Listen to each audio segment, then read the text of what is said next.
Hello friends, welcome to my YouTube channel. इस video में हम लोग पढ़ेंगे बीए सिक्स सेमेस्टर हिस्ट्री में पेपर सेकंड की first unit social religious reformation movement and reform in Muslim society के part one में हम लोगों ने ब्रह्म समाज और राजा राम मोहन राय के बारे में पढ़ा था। आज हम लोग इस वीडियो में भाग दो में ब्रह्म समाज एवं उनके सिद्धांत के बारे में पढ़ेंगे और उससे आगे का। तो शुरू करते हैं। ब्रह्म समाज एवं उनके सिद्धांत। ब्रह्म समाज के प्रवर्तक राजा राम मोहन राय थे। उन्होंने हिंदू धर्म की कुरीतियों को दूर करने के लिए 1828 ईस्वी में ब्रह्म समाज की स्थापना की। वे समाज में प्रचलित जाति पाति, छुआछूत, मूर्ति पूजा, बहुविवाह एवं सती प्रथा आदि को दूर करना चाहते थे। सिद्धांत क्या थे? ब्रह्म समाज के प्रमुख सिद्धांत निम्नलिखित थे।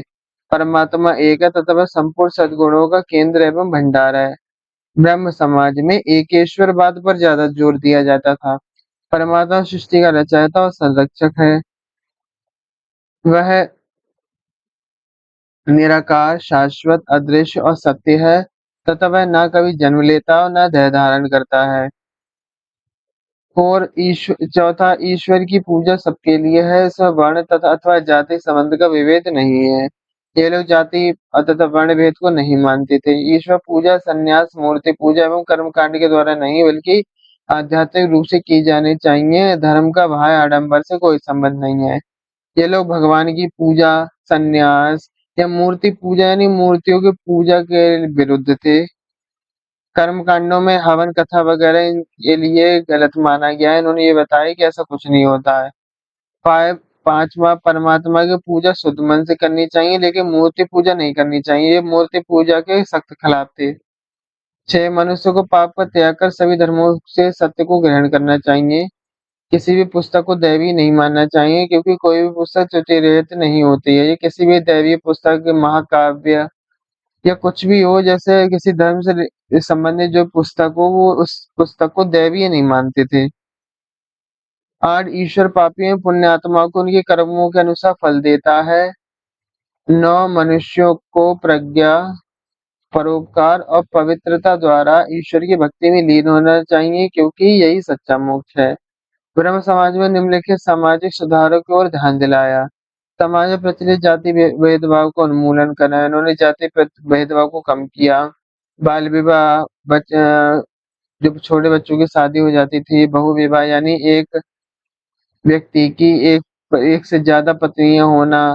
बाल हत्या यानी बच्चों की हत्या का अंत तथा सती प्रथा का अंत इनके द्वारा हुआ। यह ध्यान दिलाया उन्होंने समाज में।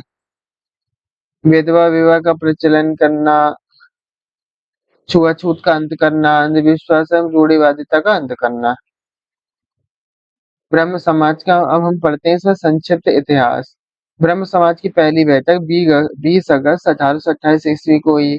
इसका प्रारंभिक नाम ब्राह्मण समुदाय ब्राह्मण एसोसिएशन था, किंतु कालांतर में इसका नाम ब्रह्म समाज कर दिया गया। इस समाज के प्रत्येक सदस्य प्रत्येक शनिवार को रात्रि 7 बजे से 9 बजे तक मिलते थे।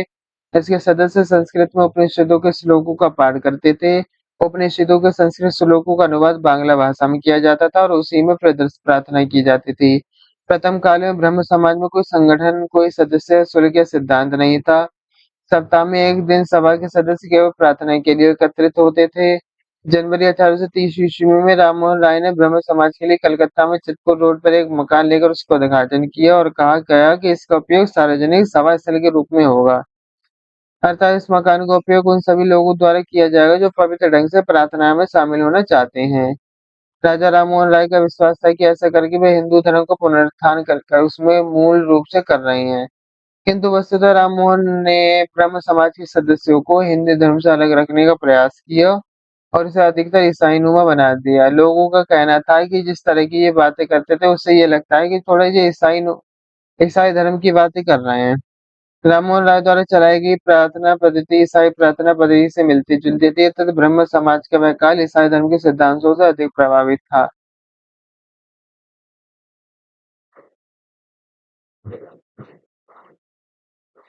1842 से 1865 ईस्वी के मध्य ब्रह्म समाज की बागडोर देवेंद्रनाथ टैगोर के हाथ में आ गई थी। टैगोर ने 1839 ईस्वी में कुछ मित्रों की सहायता से तत्वबोधि सभात्व तीसरी एसोसिएशन की स्थापना की।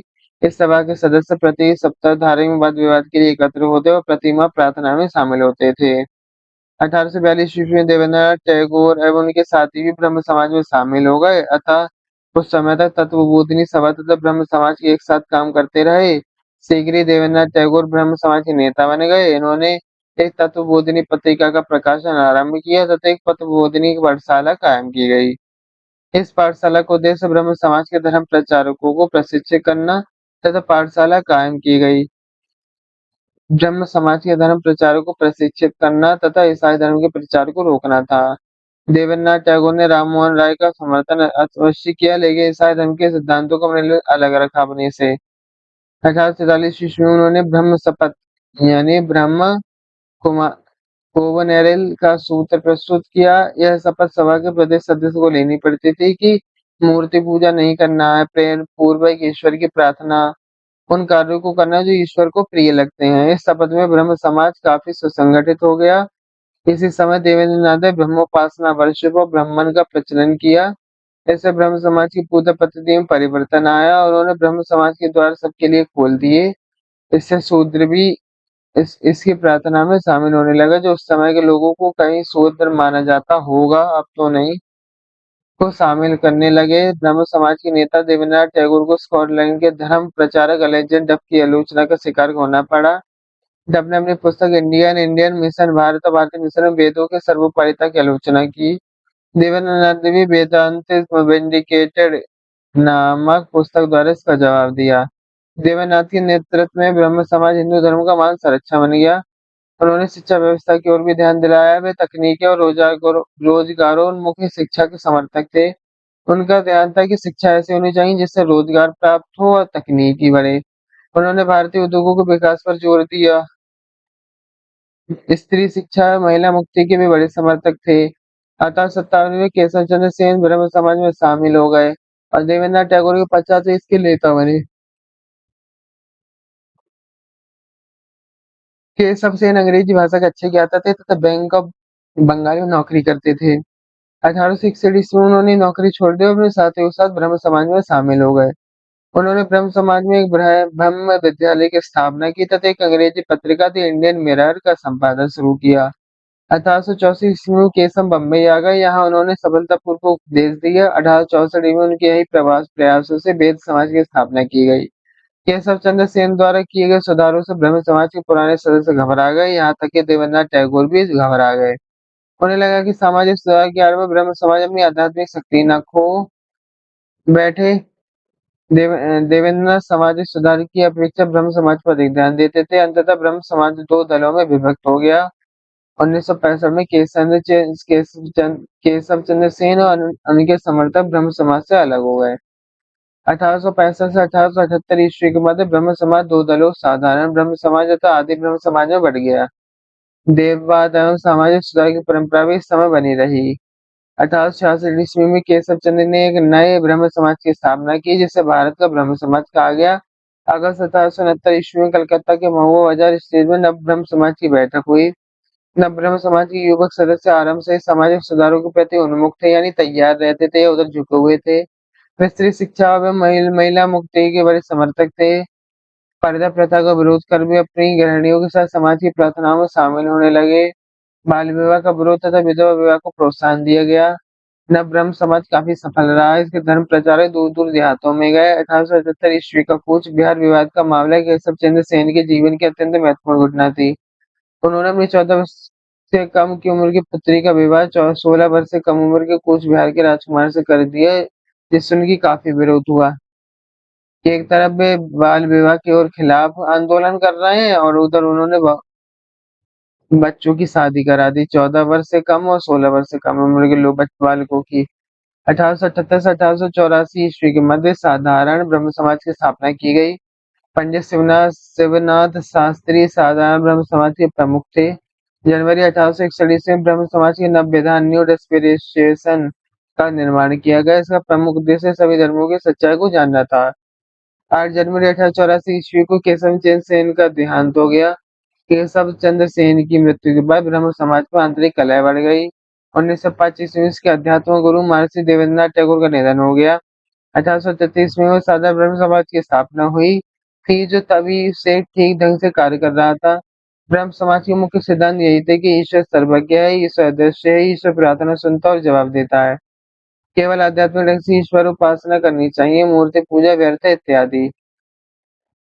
इस प्रकार कहा जा सकता है कि ब्रह्म समाज एक धार्मिक आंदोलन के साथ-साथ एक सामाजिक आंदोलन भी था। इसने हिंदू समाज की अनेक कुरीतियों व कुप्रथा को दूर किया। राजा राममोहन राय के देहांत के बाद देवेंद्रनाथ टैगोर तथा केशव चंद्र सेन ने उनके अधूरे कार्यों को पूरा किया। ब्रह्म समाज ने पश्चिमी विचारों के प्रति हिंदुओं के दृष्टिकोण को परिवर्तित कराने से बड़ा काम किया। इसका प्रभाव जनता के जीवन पर अनेक प्रकार से पड़ा। तो आज की वीडियो हम लोग यहीं समाप्त करेंगे। चैनल को सब्सक्राइब, वीडियो को लाइक करें। आगे वाली वीडियो में हम लोग स्वामी दयानंद सरस्वती एवं आर्य समाज के बारे में पढ़ेंगे। आज की वीडियो हम लोग यहीं समाप्त करते हैं। धन्यवाद।